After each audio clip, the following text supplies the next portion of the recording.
Alhamdulillah nahmaduhu wa nasta'inuhu wa nastaghfiruh wa na'udzu billahi min shururi anfusina wa min sayyiati a'malina may yahdihillahu fala mudilla lahu wa may yudlil fala hadiya lahu asyhadu an la ilaha illallah wa asyhadu anna muhammadan abduhu wa rasuluhu la nabiyya ba'dah.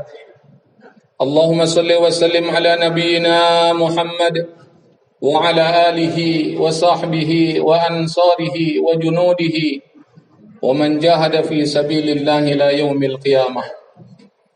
Amma ba'du, fa ya ibadallah usikum wa iyaya bittaqwallah faqad fazal muttaqun. Qala Allah ta'ala fil Qur'anil Karim, ya ayyuhalladzina amanu ittaqullaha haqqa tuqatih wa la tamutunna illa wa antum muslimun. Wa qala aidan wa innaka la'ala khuluqin 'azim. Wa qala Rasulullah sallallahu alaihi wasallam, kullu ummati yadkhuluna al-jannah illa man aba. Qalu ya Rasulullah wa man ya'ba? Qala man ata'ani dakhala al-jannah wa man 'asani faqad aba. Jamaah salat Jumat yang dimuliakan oleh Allah Subhanahu wa taala. Dalam hadis yang khatib sampaikan tadi, muttafaqun alaih, Rasulullah sallallahu alaihi wasallam bersabda, menyampaikan kepada sahabat pada saat itu. Apa kata Rasulullah sallallahu alaihi wasallam? Kullu ummati yadkhulunal jannah. Setiap umatku pasti masuk ke dalam surga. Ini penegasan dari Rasulullah SAW.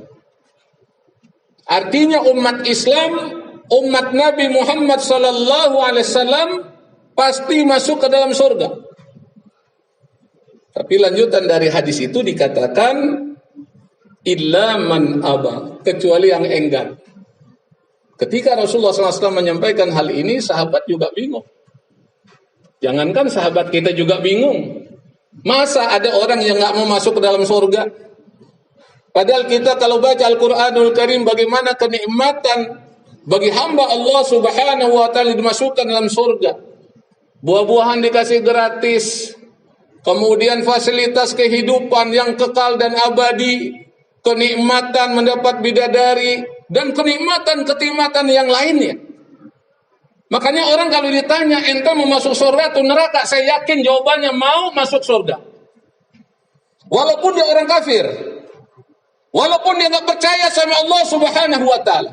Tapi kalau ditanya pilihannya, mau masuk surga atau neraka, saya yakin jawabannya mau masuk surga.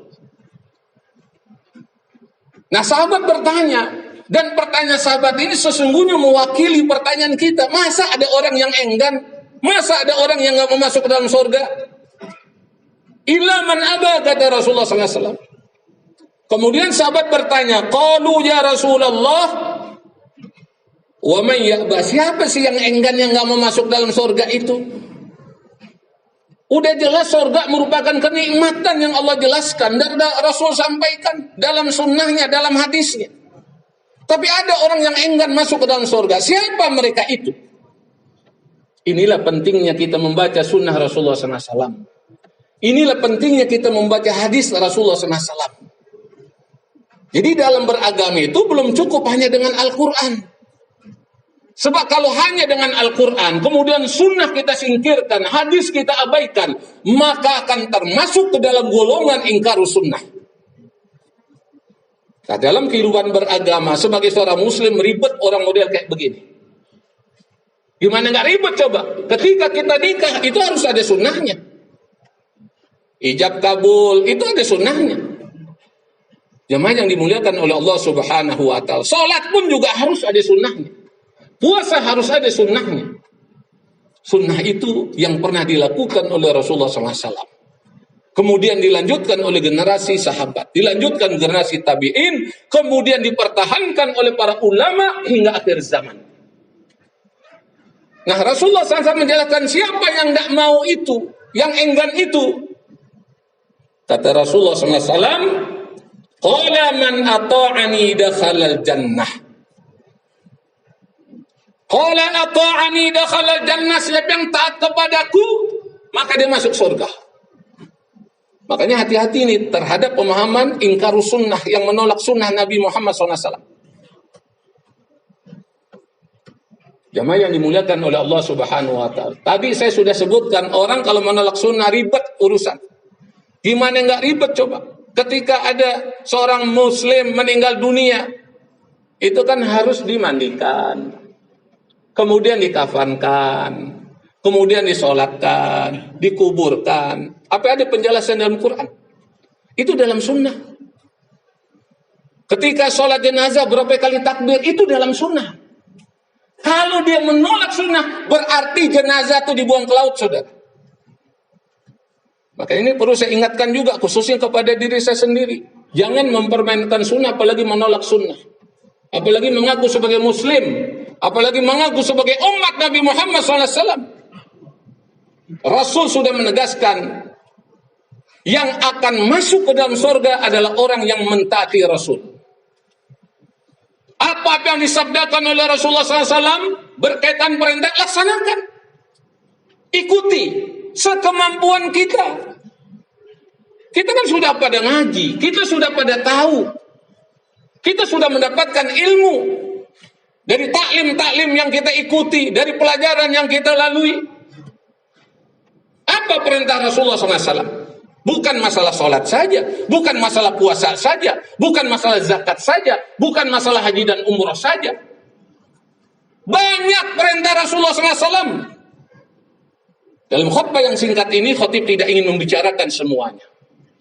Tapi ada sunnah yang kalau kita amati secara seksama, yang mulai luntur, yang jarang kita kerjakan, jarang kita lakukan. Di antaranya adalah sabda Rasulullah SAW, unsur akhaka zaliman aw madluman. Tolong saudara kamu yang melakukan kezaliman dan yang diperlakukan secara zalim. Ini perintah Rasulullah SAW, seruan Rasulullah SAW. Tolong saudara kamu yang melakukan kezaliman. Sahabat juga bingung, kita pun juga bingung. Bagaimana cara menolongnya? Cegah mereka jangan sampai melakukan kezaliman kepada umat Nabi Muhammad SAW.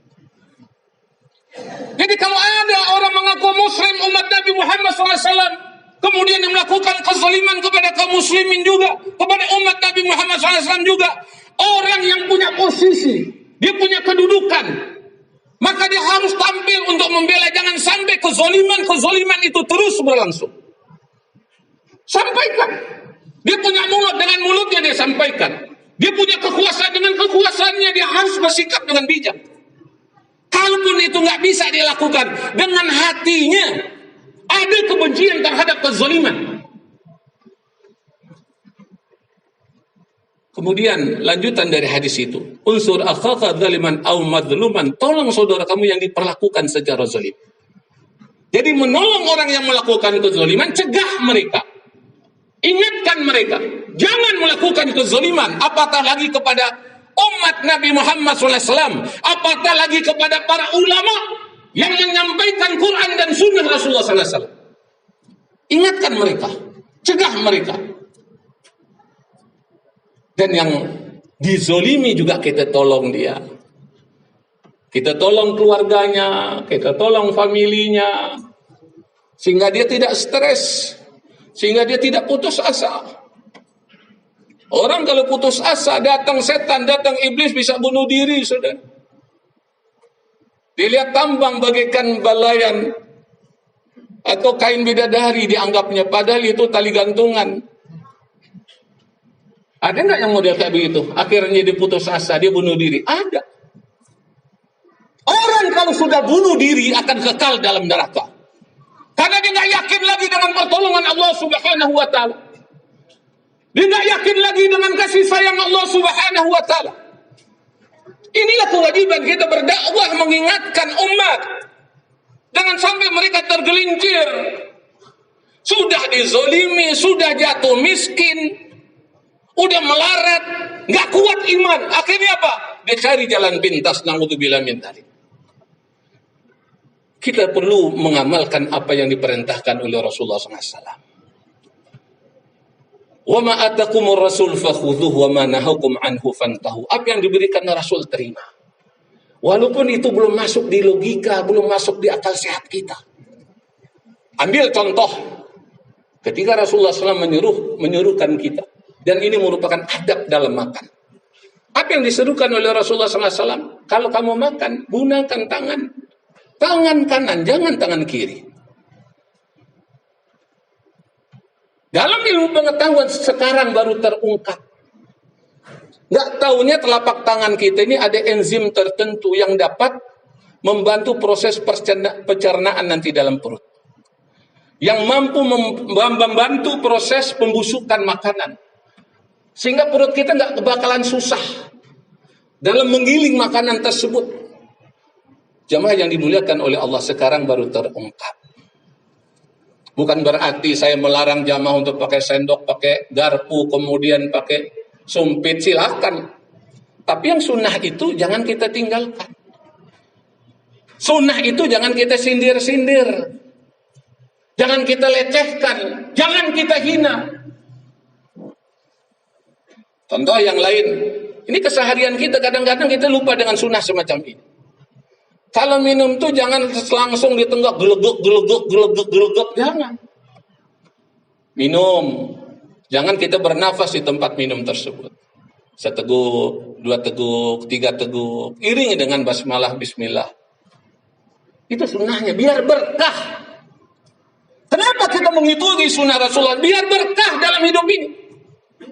Karena kalau masalah makan, minum, maaf, beribu kali maaf. Kambing juga makan minum, saudara. Kerbau juga makan minum, saudara.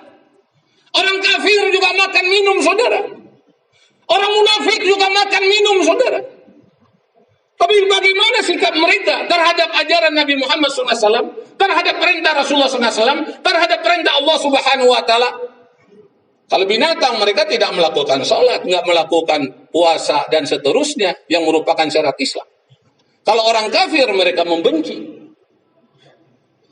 Makanya kalau ada orang Islam diajak ngaji susah, diajak ke masjid nggak mau, diajak berinfak, dia pelit, bin kikir, bin bakhil, bin pelit, bin sampili, bin ceke, bin koret. Benci dia kepada orang yang melakukan amal soleh. Jangan-jangan orang semacam ini salah makan, saudara. Jangan-jangan ketika dia makan nggak sesuai dengan sunnah Rasulullah SAW, sehingga tidak ada energi positif dalam kehidupannya. Ada nggak orang yang model kayak gitu? Ada, saudara. Kalau melihat orang Islam di ke masjid, bawaannya sinis aja, saudara. Bawaannya curiga aja, saudara. Maka melalui mimbar yang mulia ini kita ingatkan.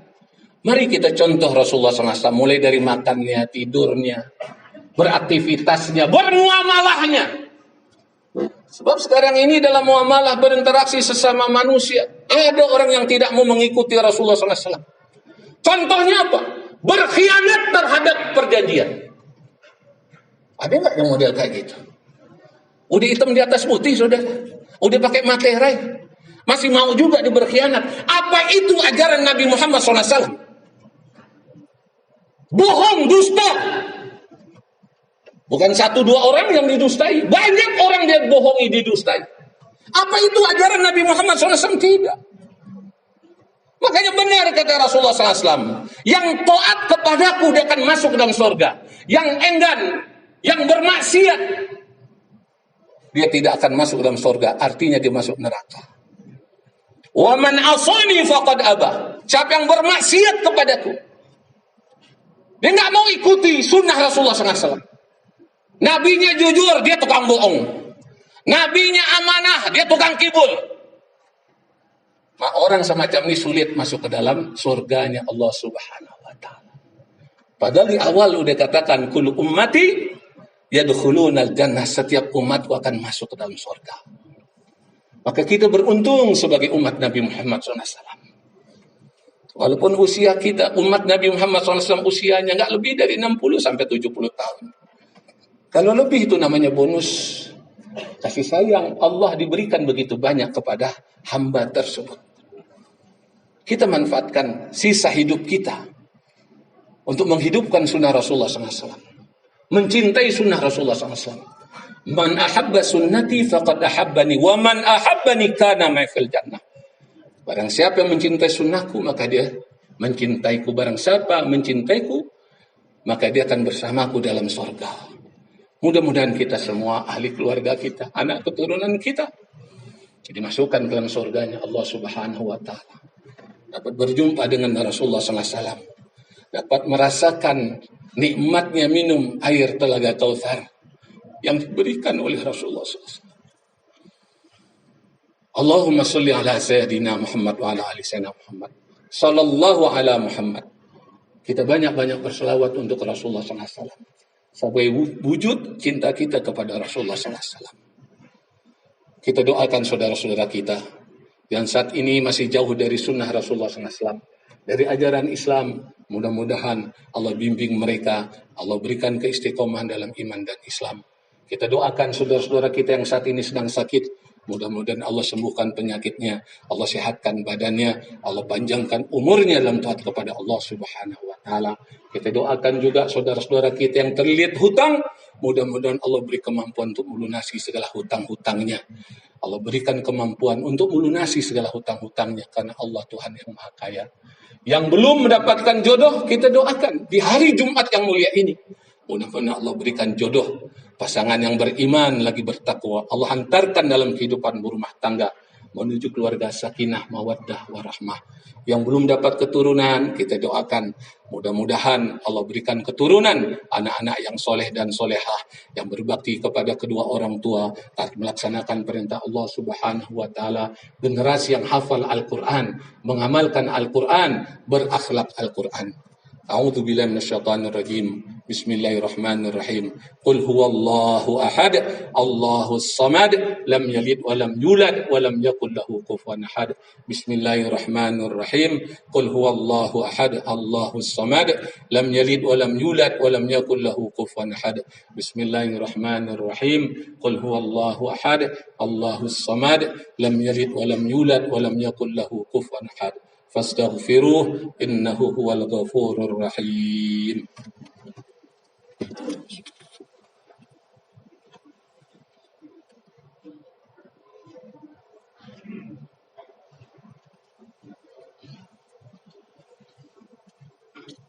Alhamdulillah allafa baina qulubina fasbahna bi ni'mati ikhwana. Asyhadu an la ilaha illallah wa asyhadu anna Muhammadan abduhu wa rasuluhu la nabiyya ba'dah. Allahumma salli wa sallim ala nabiyyina Muhammad wa ala alihi wa sahbihi wa ansarihi wa junudihi wa man jahada fi sabilillahi ila yaumil qiyamah. Amma ba'du, fa ya ibadallah usikum wa iyaya bitaqwallah faqad fazal muttaqun. Qala Allah Ta'ala fil Qur'anil Karim, Alif Lam Mim, dzalikal kitabu la raiba fihi hudan lil muttaqin. Wa qala Rasulullah sallallahu alaihi wasallam, khairukum man ta'allama al-Qur'ana wa 'allamah. Inna Allaha wa malaikatahu yusalluna 'alan nabi. Ya ayyuhalladzina amanu sallu 'alaihi wa sallimu taslima. Allahumma salli 'ala Muhammad wa 'ala ali Muhammad kama shallaita 'ala Ibrahim wa 'ala Ibrahim. وبارك على محمد وعلى آل محمد كما باركت على إبراهيم وعلى آل إبراهيم في العالمين إنك حميد مجيد. اللهم اغفر للمؤمنين والمؤمنات والمسلمين والمسلمات الأحياء منهم والأموات برحمتك يا أرحم الراحمين. اللهم اغفر لأمتي سيدنا محمد، اللهم ارحم أمة سيدنا محمد، اللهم اجبر أمة سيدنا محمد، اللهم احفظ أمة سيدنا محمد، اللهم عافي أمة سيدنا محمد، اللهم سلم أمة سيدنا محمد، اللهم انصر أمة سيدنا محمد، اللهم انصر إخواننا والمجاهدين في غزة فلسطين والقدس وسوريا ومصر وليبيا واليمن وإيراق وأفغان وروهينيا وإيغور وفي كل مكان وكل الزمان واجعلنا منهم يا رب العالمين. اللهم اغفر لنا ولوالدينا وارحمهما كما ربيانا صغارا. اللهم اغفر لنا ولوالدينا وارحمهما كما ربيانا صغارا. اللهم اغفر لنا ولوالدينا وارحمهما كما ربيانا صغارا. ربنا اغفر لنا ولإخواننا الذين سبقونا بالإيمان ولا تجعل في قلوبنا غلا للذين آمنوا ربنا إنك رؤوف رحيم. اللهم إنا نشكو حسن الخاتمة ونعوذ بك من سوء الخاتمة. اللهم اختم لنا بالإسلام واختم لنا بالإيمان واختم لنا بحسن الخاتمة. لا إله إلا أنت سبحانك إنا كنا من الظالمين لا إله إلا أنت سبحانك إنا كنا من الظالمين لا إله إلا أنت سبحانك إنا كنا من الظالمين ربنا آتنا في الدنيا حسنة وفي الآخرة حسنة وقنا عذاب النار وادخلنا الجنة مع الأبرار يا عزيز غفر يا رب العالمين وصلى الله على نبينا محمد وعلى آله وصحبه أجمعين والحمد لله رب العالمين ولا ذكر الله أكبر أقم الصلاة